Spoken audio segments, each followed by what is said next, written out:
Racist cop stops elderly black man, then learns. He's America's top judge.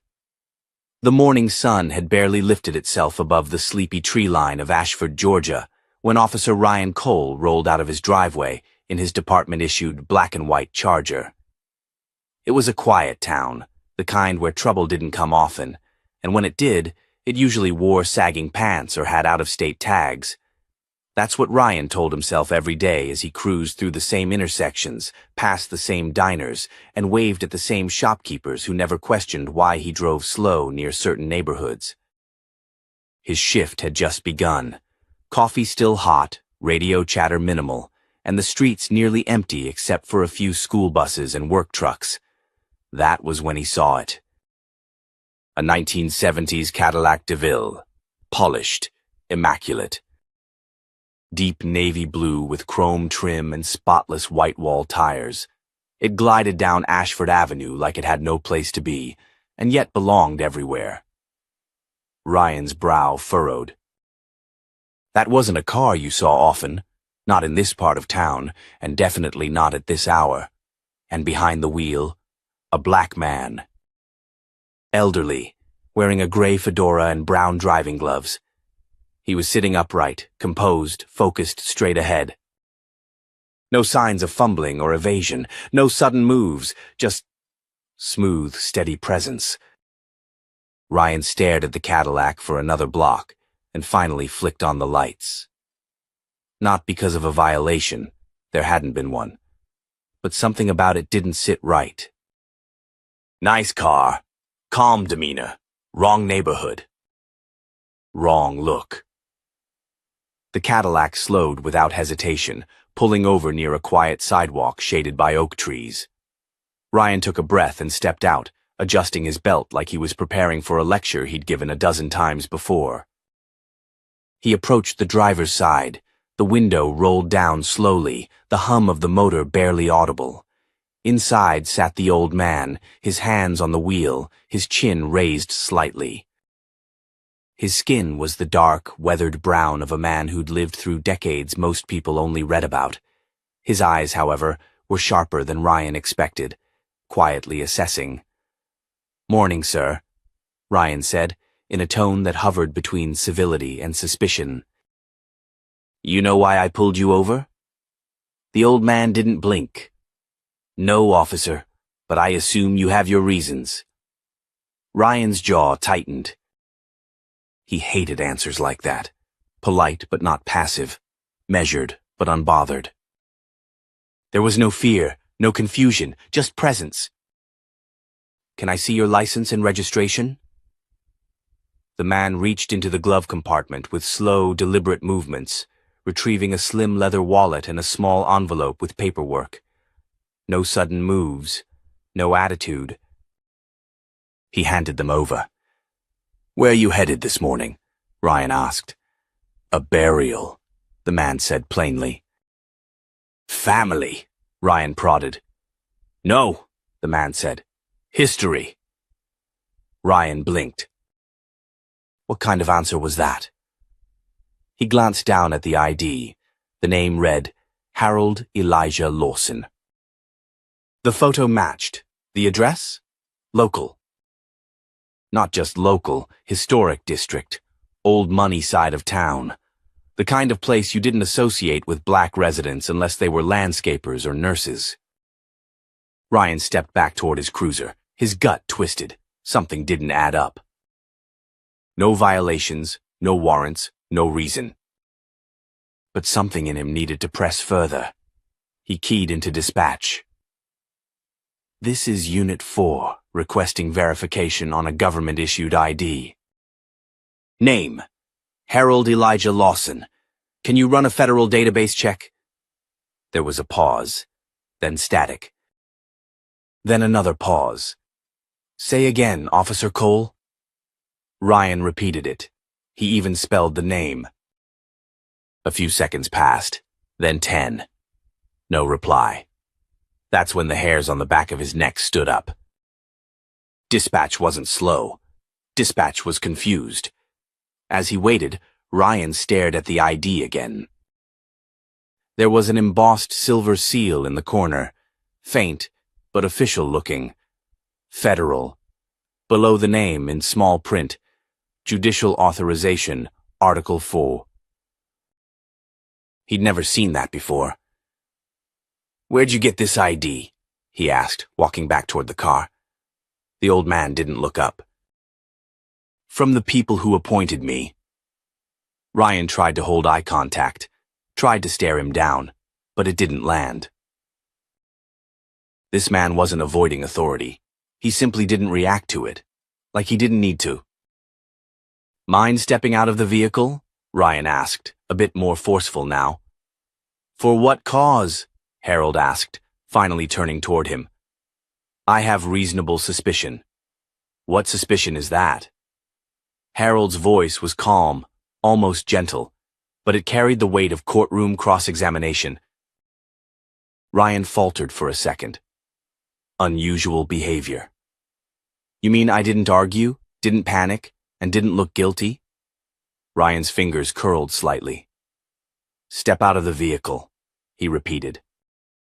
This time, Harold complied. He opened the door, his movements fluid but slow. As he stood, he adjusted his jacket slightly, his posture upright and proud. Ryan gestured to the back of the car. "Pop the trunk." Harold paused. "You believe I'm hiding something?" Ryan didn't answer. "I'll open it," Harold said. "But when you find nothing, what will you be looking for next?" Ryan felt the question like a gut punch. He didn't respond. The trunk opened with a soft creak. Inside was a bouquet of white lilies, carefully wrapped in paper. Next to it, a wooden box, polished, with initials carved on the lid. H.E.L. "No contraband," Harold said. "No threat, just memory." Ryan stepped back. The radio crackled to life. "Officer Cole, this is command." A new voice cut in, deeper, more serious than the usual dispatch voice. "Do not proceed further with the stop. Repeat, disengage immediately and return to base." Ryan stared at the radio, stunned. "I'm in the middle of something here." "You're not," the voice replied. "You've just pulled over Chief Justice Harold E. Lawson." "Disengage, now!" Time stopped. The title echoed in Ryan's mind. "Chief Justice." He looked up. Harold stood with his hands calmly folded in front of him.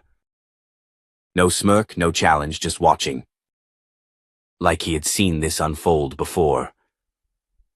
"Chief Justice of what?" Ryan asked, his voice barely audible. Harold's eyes didn't flinch. "Of the United States Supreme Court." Ryan's hand dropped from his belt. The silence between them felt like it had weight. Not violent. Not even angry. Just undeniable. Behind them, a car slowed down. A young woman inside raised her phone, filming. "You understand what you've done?" Harold asked.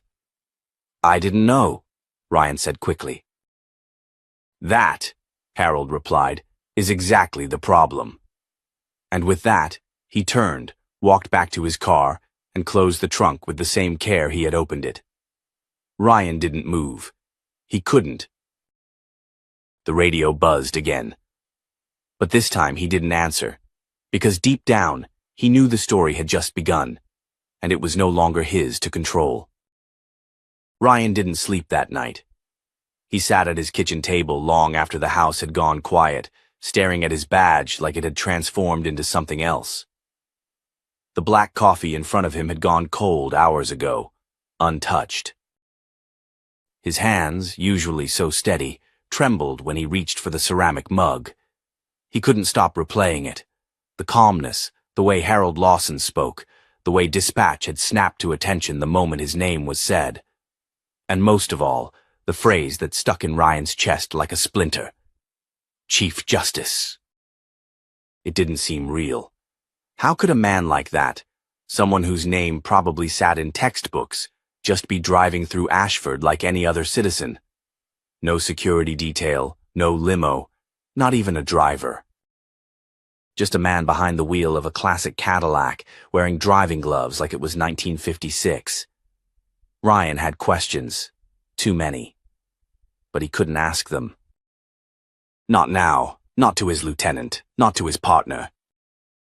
Not to the people online who had already started reposting the video. His name hadn't gone public yet, but he could feel it circling, like blood in the water. By morning, the precinct felt colder than usual. Eyes trailed him, even if no one said anything.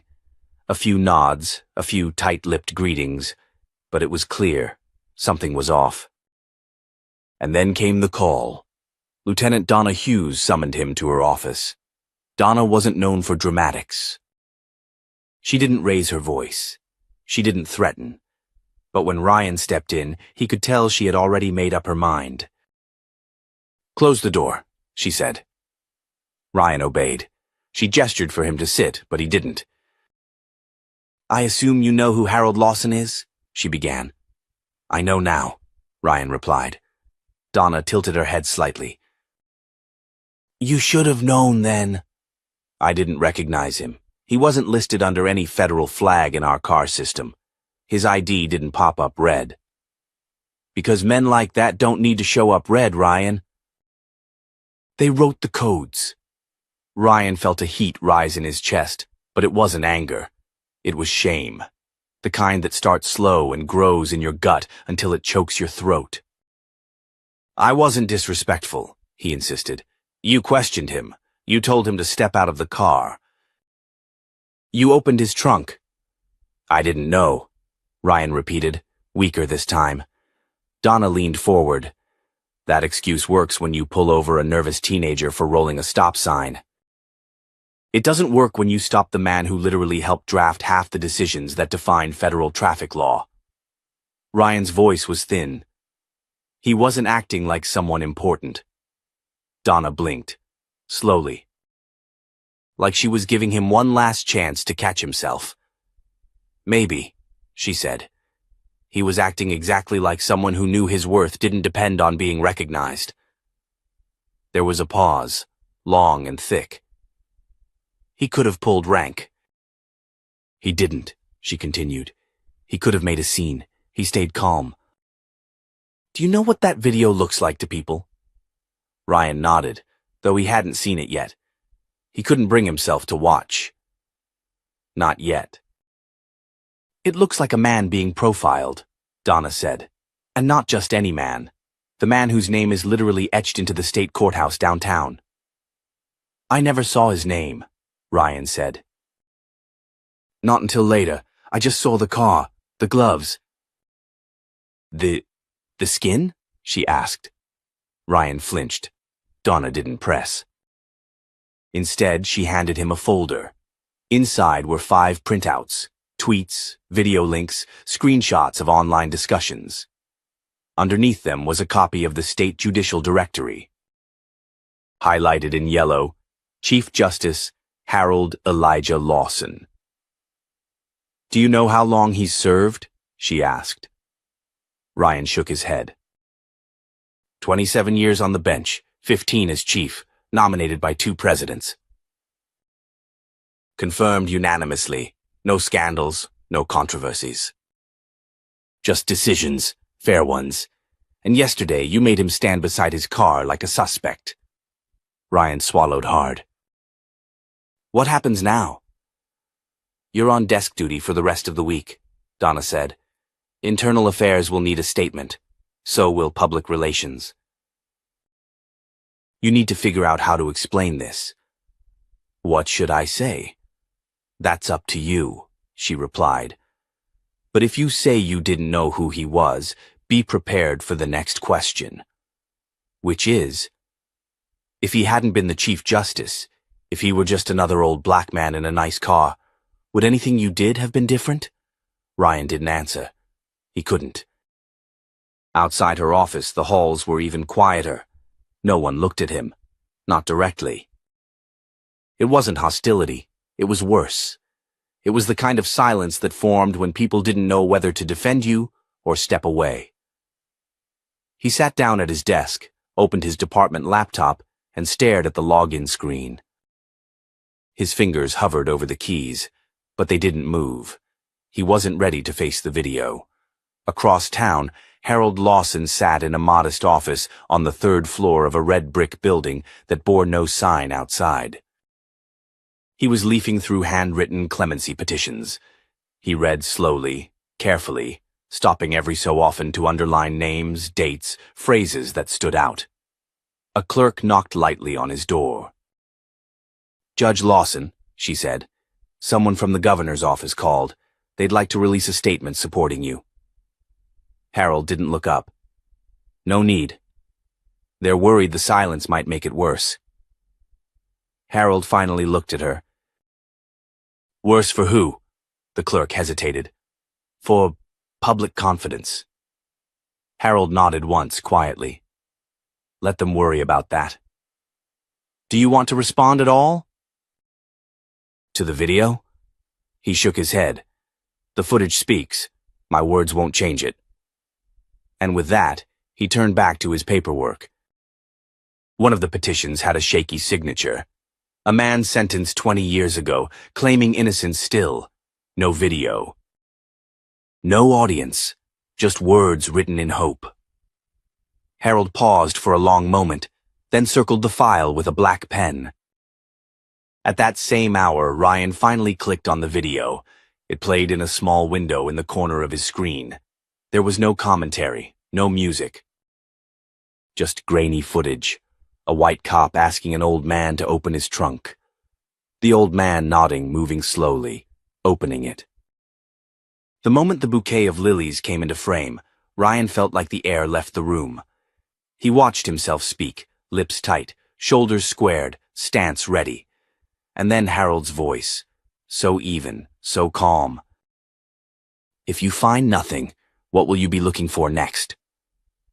Ryan paused the video. He didn't need to hear the rest. He already knew the answer. And he already knew how wrong it was. The news didn't break. It detonated. By noon the next day, Judge Harold E. Lawson's name was trending on every major social media platform. The footage of the traffic stop had gone viral overnight, but it wasn't just the video that caught fire. It was the context that followed. Law students began sharing clips of his past lectures. Journalists dug up archival footage of landmark rulings he had authored. A 20-second clip from a 1999 address on judicial ethics, where he said, "Dignity isn't given by law, it's preserved by how we uphold it," played on loop on 3 networks. Ryan sat alone in the corner of the precinct break room, his uniform collar loose, badge off. Every time a phone rang down the hall, he flinched. He could hear murmurs beyond the door, officers talking just loud enough for him to know he was the topic. He wasn't suspended, not officially. But he wasn't welcome either. Then his phone buzzed. Unknown number. He hesitated before answering. "Officer Cole," the voice on the line said. "This is Special Agent Natalie Greer with the Department of Justice's Civil Rights Division. We'd like to schedule a time to talk." Ryan swallowed hard. "Am I being investigated?" At this point, it's a review of procedures and conduct. "So, yes." There was a pause, then, "Let's just call it a conversation. Tomorrow morning." "Federal Building, 9 a.m. Don't be late." The line went dead. That night, Ryan sat in his garage, lights off, car door open. The air was thick with the smell of gasoline and humid Georgia dusk. He stared at the old box of awards and commendations tucked beside his tool cabinet. For years, he believed those framed certificates meant something. Now they felt like props from a play he no longer recognized. His wife, Emily, opened the side door and leaned against the frame. "They called me today," she said. "From the school." Ryan looked up. "They're getting questions. Kids are asking if our son's dad is the cop in the video." He didn't answer. Emily's voice cracked, low and tired. They want us to talk to the class. Explain what happened. Maybe reassure them. He rubbed his hands together. What am I supposed to say? That you made a mistake, that you're sorry, that you're human. Ryan looked away. And if I'm not ready to say that? Emily's silence was louder than anything she could have spoken. Then she stepped back inside, letting the screen door slam just hard enough to echo. Across town, in a quiet church basement converted into a legal aid center, Harold sat across from a group of young interns. They were buzzing about the news coverage, energized by the momentum. But Harold wasn't smiling. "Do you think we should issue a statement?" one intern asked. "We could address the public, push for accountability, maybe even policy change." Harold tapped his pen gently on a yellow legal pad. "I appreciate your fire, but this isn't about me." "But sir, the system." He held up a hand. "The system is always watching how we respond when we're wronged. If we shout every time, they learn to expect anger. But if we hold our silence and make them speak first, that's when real change happens." One of the younger clerks, a first-year law student, leaned forward. "What if they don't speak?" Harold looked at him and said quietly, "They already did, the moment they put me on the side of the road." The room fell still. Back at the Federal Building the next morning, Ryan sat across from Agent Greer in a glass-walled interview room. She had the kind of face that made you feel like you were already lying, even if you hadn't spoken yet. Her suit was clean-cut, no nonsense. Her file on the table was thin but carried weight. "Tell me what you saw that day," she began. Ryan shifted in his chair. "I saw an old car, Cadillac, clean but too polished. Moving slow. Did he break any laws? No. Then why the stop?" He hesitated. Something felt off. She raised an eyebrow. "Your gut?" "My instinct." "And your instinct told you that a man in a clean car doing nothing wrong needed to be stopped." "I know how that sounds," Ryan said. "Good, because it sounds exactly like profiling." Ryan felt the walls inch closer. "I didn't know who he was." "That's not the part that concerns us, officer. It's that if he hadn't been Chief Justice Lawson, this would have ended with another report, another fine, maybe worse, and no one would have known." He leaned forward. "I didn't mistreat him. I was professional." "Were you respectful?" Ryan opened his mouth, closed it, thought back to the moment the judge had stood by his open trunk, white lilies resting inside. The way he had asked, not with fury, but with something heavier. "What will you be looking for next?" Agent Greer didn't need his answer. She pressed play on a tablet between them. The video played again. Silent, raw, unavoidable. "What I see," she said, "is a man being forced to prove he's innocent for existing in the wrong neighborhood. That's not law enforcement, officer. That's humiliation." She stood. "Internal Affairs will contact you within the week.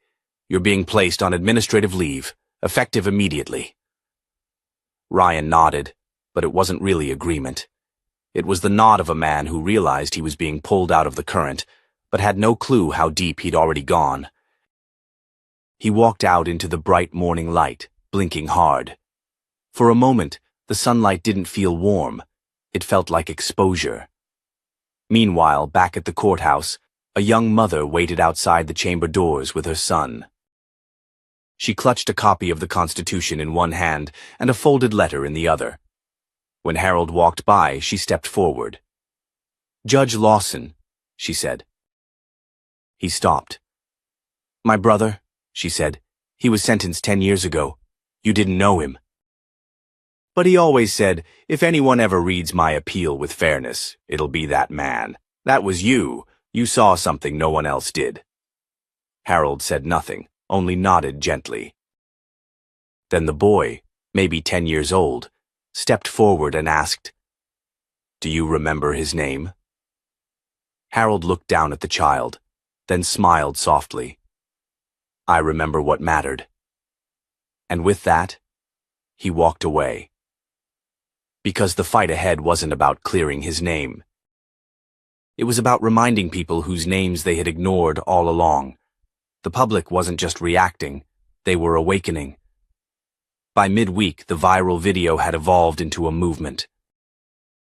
Hashtags like "Chew Judge Lawson," "Chew Justice Seen," and "Chew Silence Speaks" spread like wildfire. Commentators, legal scholars, and even celebrities had begun weighing in. But it wasn't outrage alone that carried the story. It was reverence.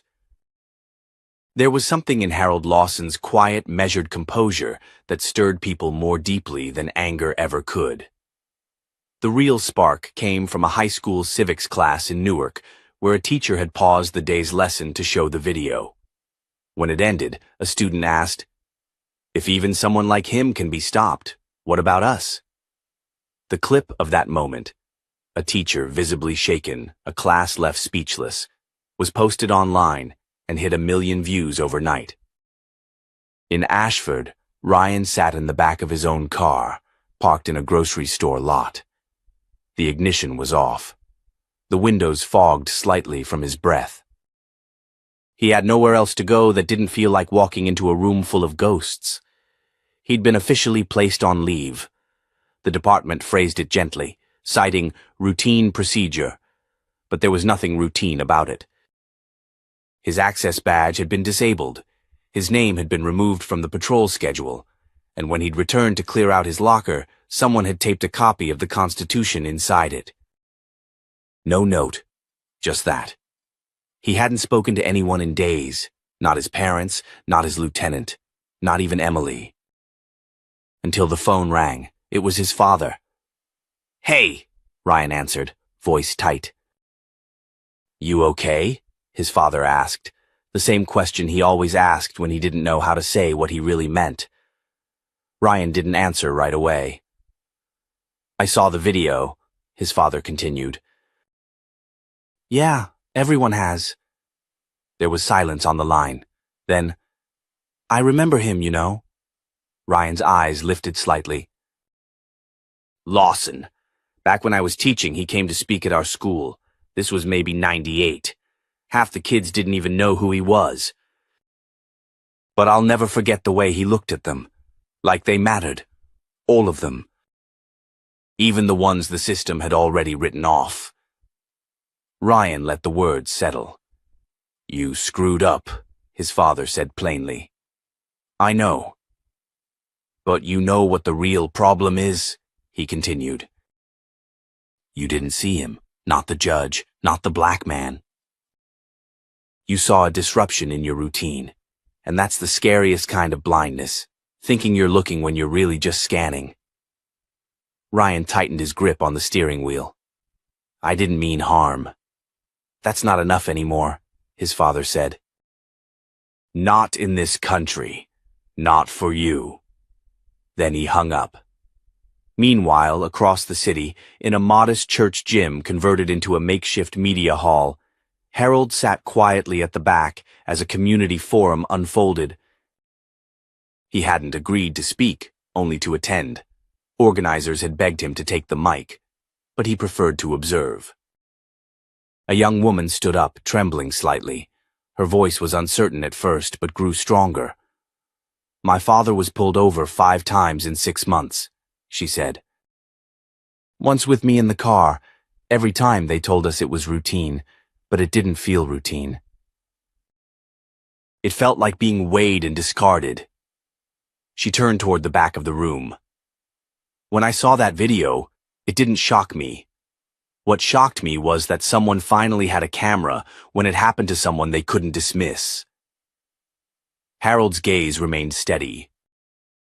He didn't nod. He didn't flinch.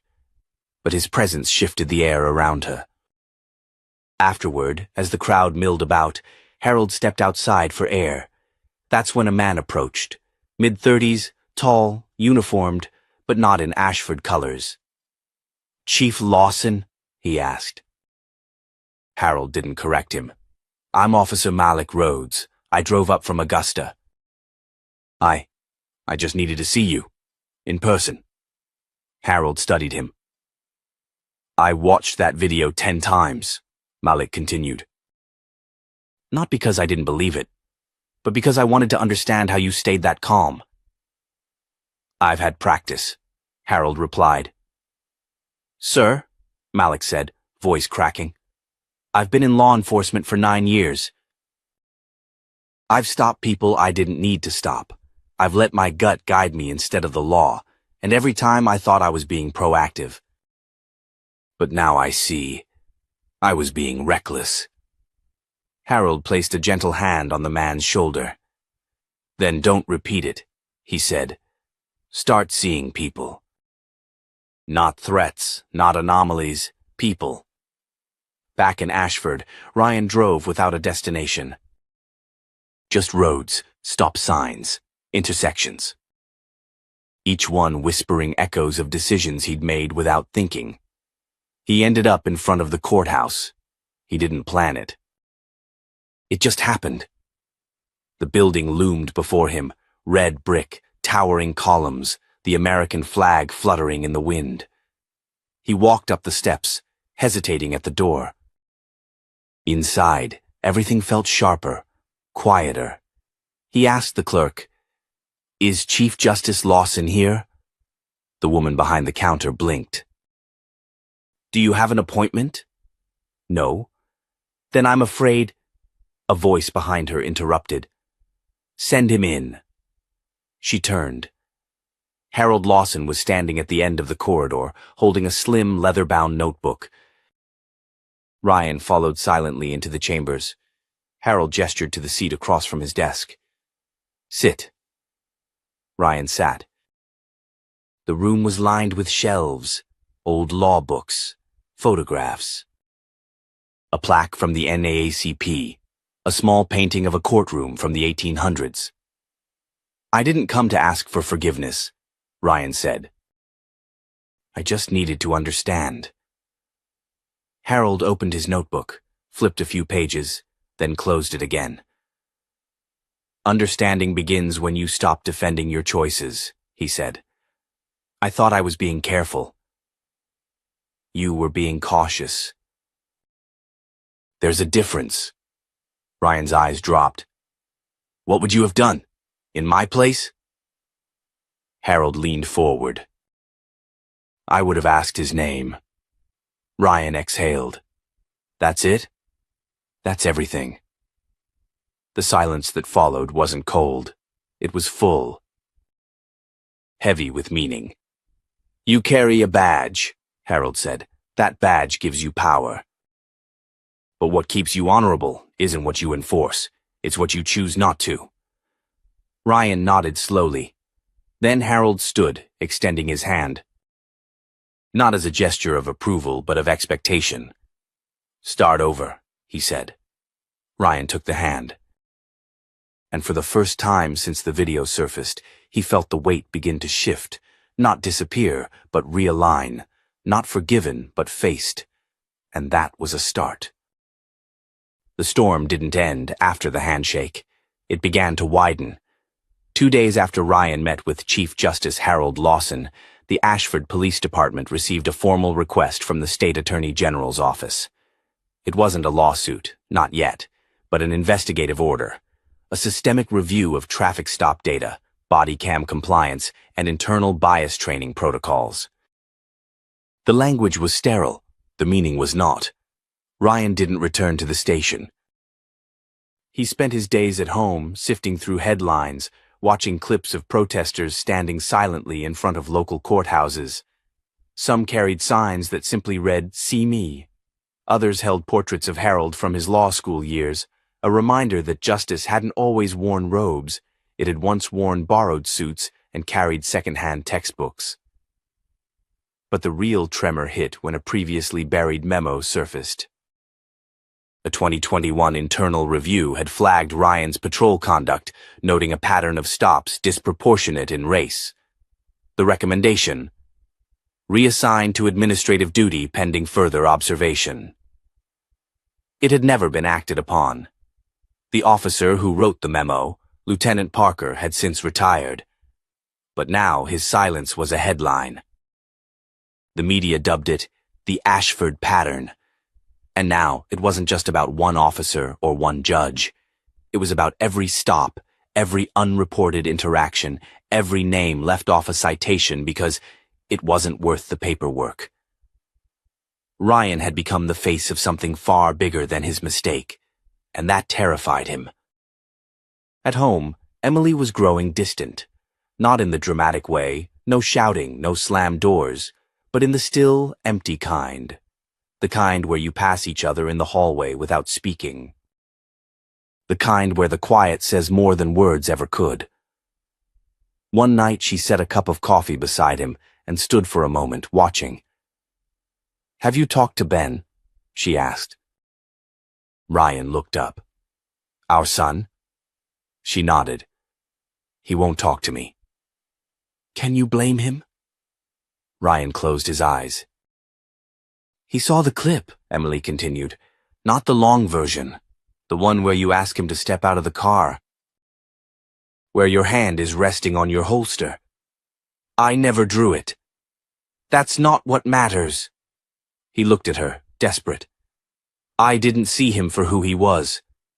I know that now. But do you want to know the worst part? I didn't see anyone, not for years. I saw compliance or risk, obedience or resistance, no people. Just shapes." Emily didn't cry, she didn't scream, but her next words carved through the air. "And now your son is one of those shapes." That night, Ryan didn't sleep. He walked through the house, pausing outside Ben's door. Light from a tablet leaked beneath the crack. He knocked gently. "Ben, can I come in?" Silence. "Please." The door opened just an inch. Ben stood, arms crossed, eyes swollen but dry. "I don't hate you," he said. Ryan flinched. "I hate that you were so sure you were right." Ryan nodded. "Me too." Ben opened the door a little wider. "You always told me a good man protects the people who can't protect themselves. So why did you make that man prove he didn't need protecting?" Ryan didn't have an answer, so he just sat on the floor beside his son's bed. As the silence stretched between them like a broken bridge, neither of them knew how to rebuild. Across town, Harold Lawson was in Washington, D.C. He hadn't wanted to go. He wasn't interested in being a symbol. But the Judiciary Committee had requested his presence, not as a judge, but as the person involved in the incident. They seated him at a plain table under bright lights. C-SPAN cameras whirred quietly. The senators behind the long dais wore concerned expressions, not performative, but cautious. "Chief Justice Lawson," one senator began, "thank you for being here. We understand this is deeply personal." Harold's voice was even. "It's not personal. It's systemic." The senator cleared his throat. "We're reviewing law enforcement training across jurisdictions, particularly in the South. What would you suggest?" Harold leaned forward slightly. "Change how you define threat. If a man in a suit is assumed to be heading to court, and a man in a hoodie is assumed to be avoiding it, you don't have a training problem. You have a cultural one." Another senator jumped in. "You've served this nation honorably. You've received awards, honorary doctorates, but none of that protected you." "No," Harold said. "Because systems don't check resumes before they act. They operate on perception, and perception doesn't need a fact to feel right." There was a pause. The chair of the committee leaned into his mic. "What would you want people to take from this? Not just officers, but the people watching from home." Harold looked straight into the camera. "I don't want to be remembered as the man who was stopped. I want to be remembered as the man who made others stop themselves." The committee room was silent. Outside, reporters scrambled to relay every line, every syllable. But nothing captured the way the room shifted, not politically, but morally. Because in that moment, the weight of his words didn't rest on the senator's shoulders alone. It slid across the country, into living rooms, squad cars, courthouses, and classrooms. Back in Ashford, a new officer, rookie, barely 24, paused before pulling over a car with tinted windows. He hesitated, then let it pass, because sometimes, not stopping is the first step to truly seeing. And for the first time in a long time, the system had blinked. Not out of weakness, but reflection, and that was more powerful than any uniform. The temperature in Ashford dropped, but the pressure in the department rose like steam caught beneath a locked lid. Inside the precinct, silence had replaced banter. Every conversation now ended with glances, uneasy, uncertain, sometimes resentful. Officers weren't just talking about the Lawson incident anymore. They were worrying about who'd be next. The Internal Affairs Division had opened an independent audit, and every officer's body cam footage for the past 12 months was under review. A confidential memo leaked to the press confirmed what many feared. Ashford PD had the highest discretionary stop rate in the county, and nearly 72% of those stopped were people of color. It wasn't just one man's bias. It was baked in, and now someone had finally turned on the heat. For Ryan, each day blurred into the next. Officially, he was still employed. Technically. But his reassignment to internal filing felt like exile. No badge, no gun. Just a desk in the corner of a windowless room with stacks of unsorted reports, many of them his own, being refiled under review. The real blow came when an old arrest report crossed his desk. It was from 3 years prior. A 19-year-old named James Holder had been stopped on suspicion of erratic driving. The footage had been inconclusive, and no citation had been issued. But the boy had been detained for nearly 2 hours. Ryan remembered none of it, until he read the final note. Subject visibly shaken. Claimed he was late to pick up his mother from chemotherapy. No confirmation made. He felt the sting in his gut. That evening, he typed James's name into the department's internal system. Nothing, so he turned to public records. After several attempts, he found a local nonprofit's website. James Holder, now a community organizer, listed under Restorative Justice Team. Ryan hesitated. Then he clicked on the contact button. He didn't expect a response, but 3 days later, he received an email. Short, direct. I remember you. If this is for PR, don't waste my time. If this is about accountability, name a time and place. Ryan showed up at the community center 30 minutes early. The building was modest, converted from an old post office. The paint faded, but the windows clean. Inside, laughter and the scent of fresh paint mingled in the air. Kids played chess in one corner. A young woman led a tutoring session nearby. James appeared, clipboard in hand, face calm but unreadable. You came, he said flatly. I wasn't sure I should. You shouldn't have had to think that hard. Ryan nodded, knowing he deserved the jab. They sat across from each other in a side office. Bare walls, one desk. 2 metal chairs. You pulled me over 3 years ago, James said, not a question. Said I looked nervous. Ryan swallowed. I don't remember the details, but I read the report. I was wrong.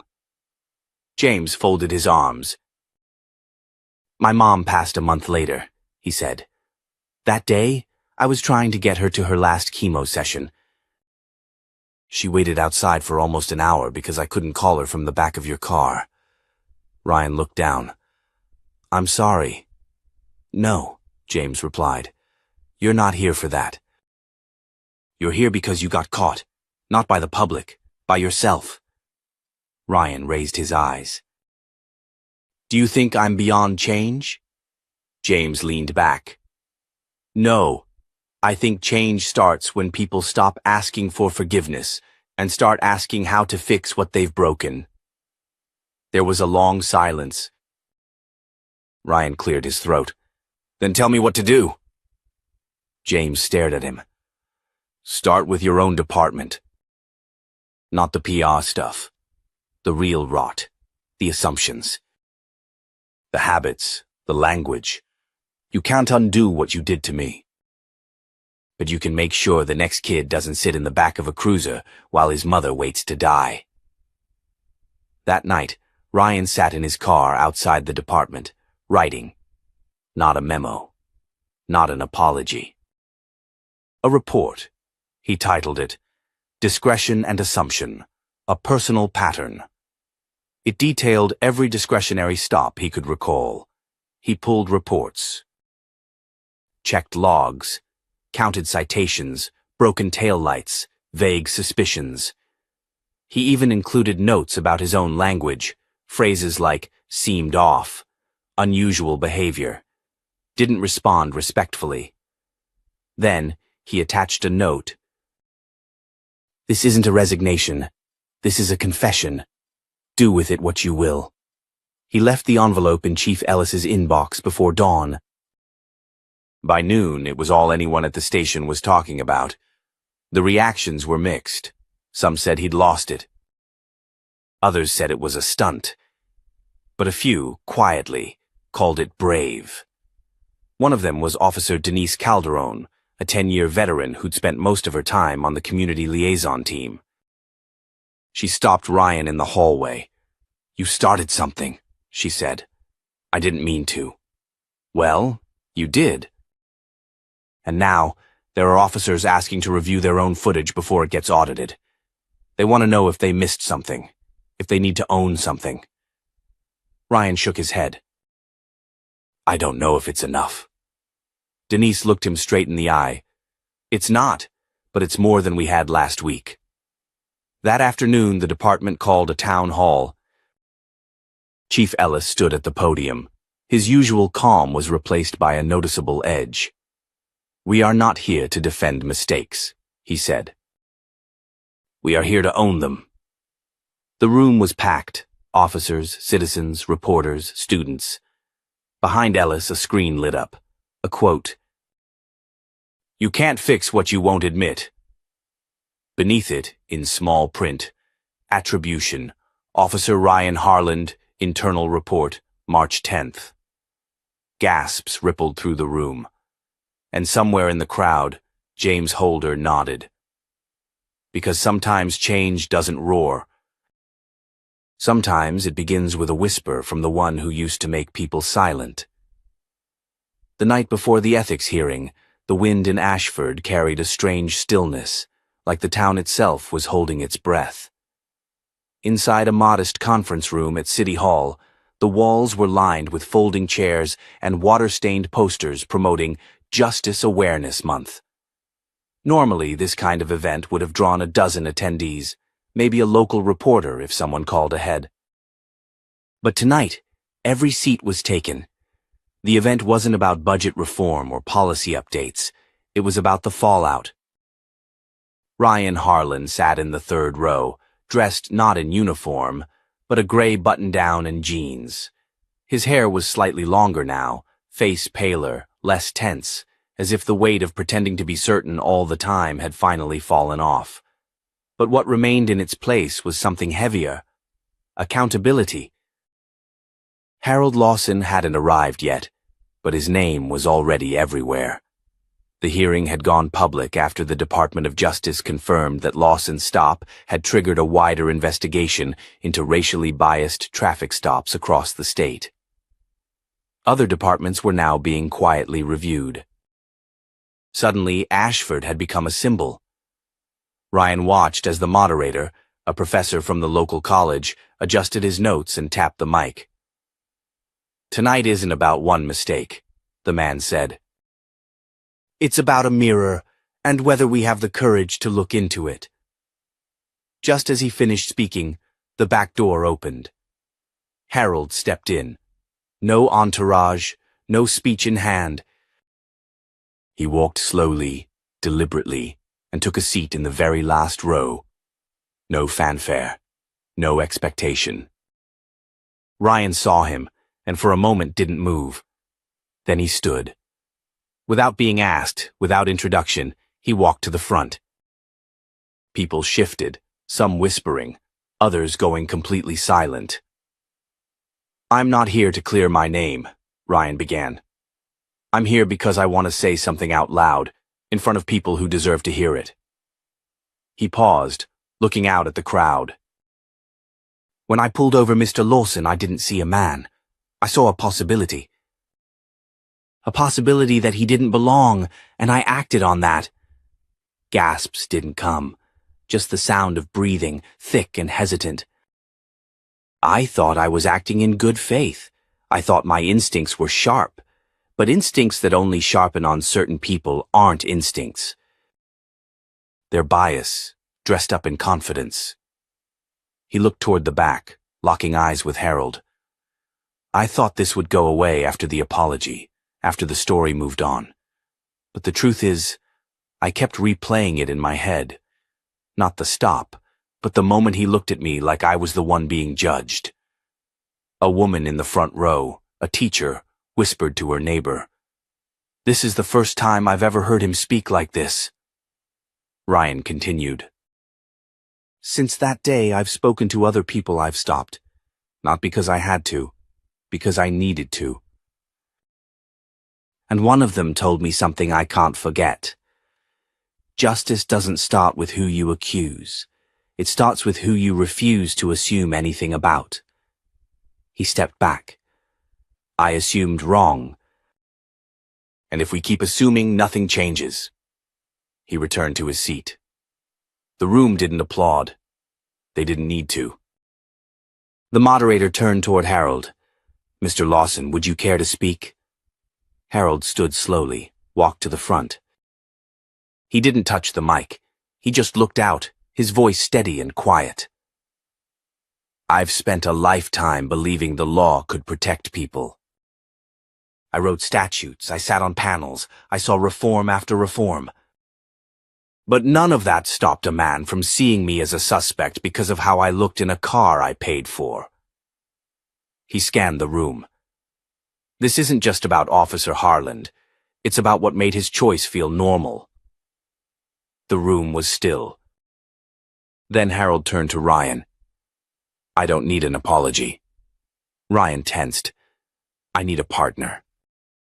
One who'll make sure the next generation of officers are trained not just in protocol, but in perspective." Ryan stood up. "I'll do it." And just like that, the tone of the night shifted. The mayor stood.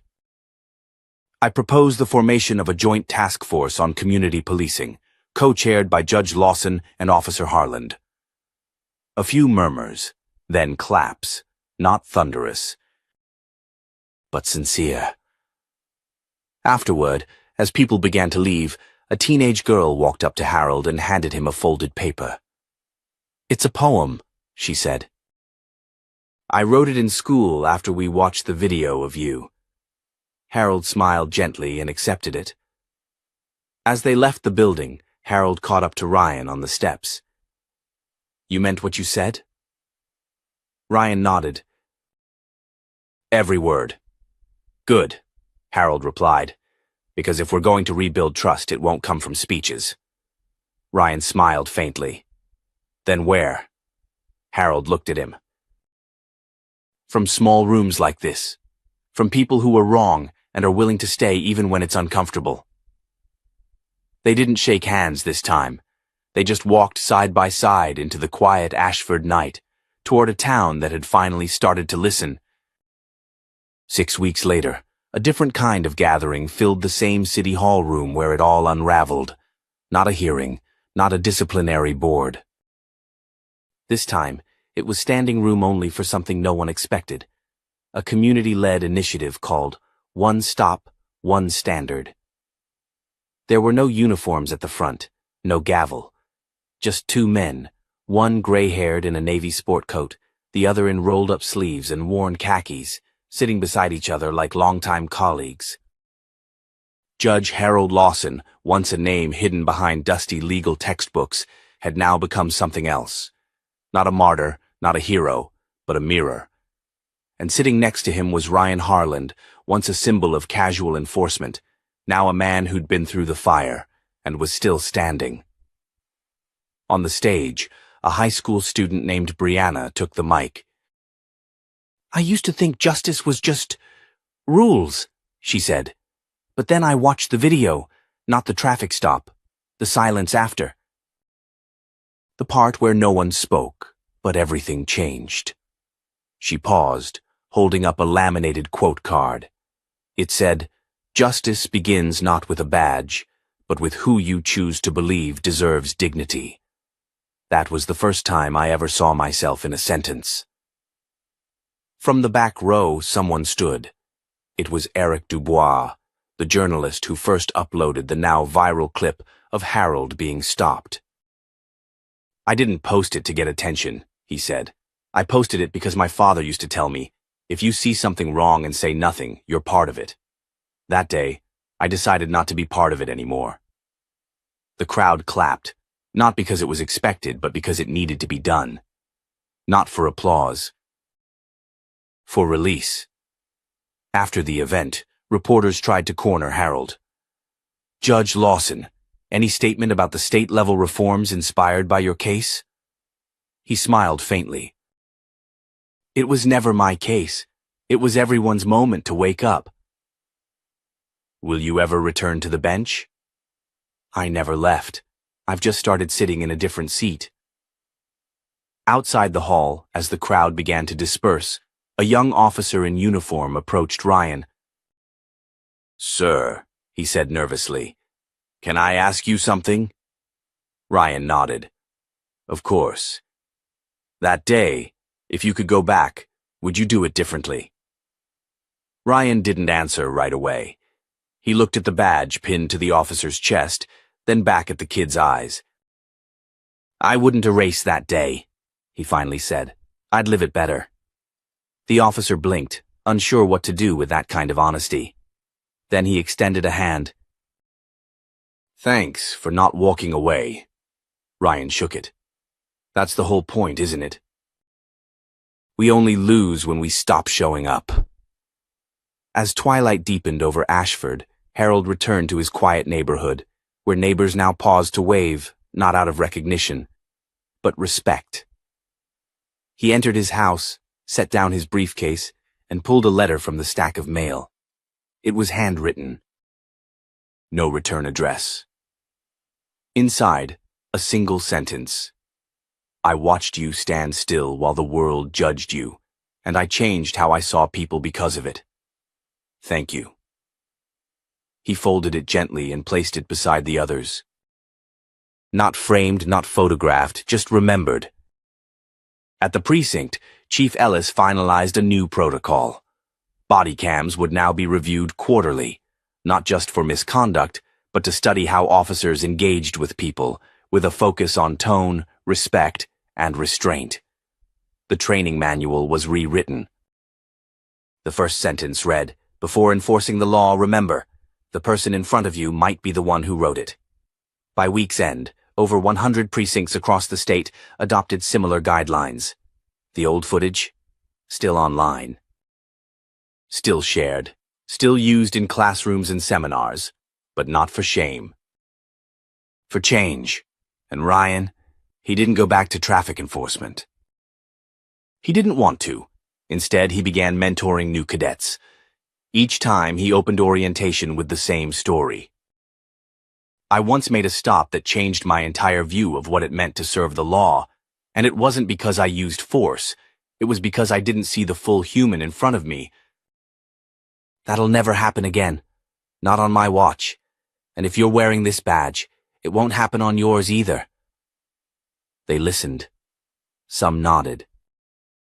Some stayed silent, but none forgot. And that's where this story ends, where it was always meant to. Not in a court ruling, not in a headline, but in the quiet shift of a town learning to see each other fully for the first time. Because justice isn't just delivered in courtrooms, it begins the moment someone chooses not to look away. If this story stirred something in you, don't let it fade.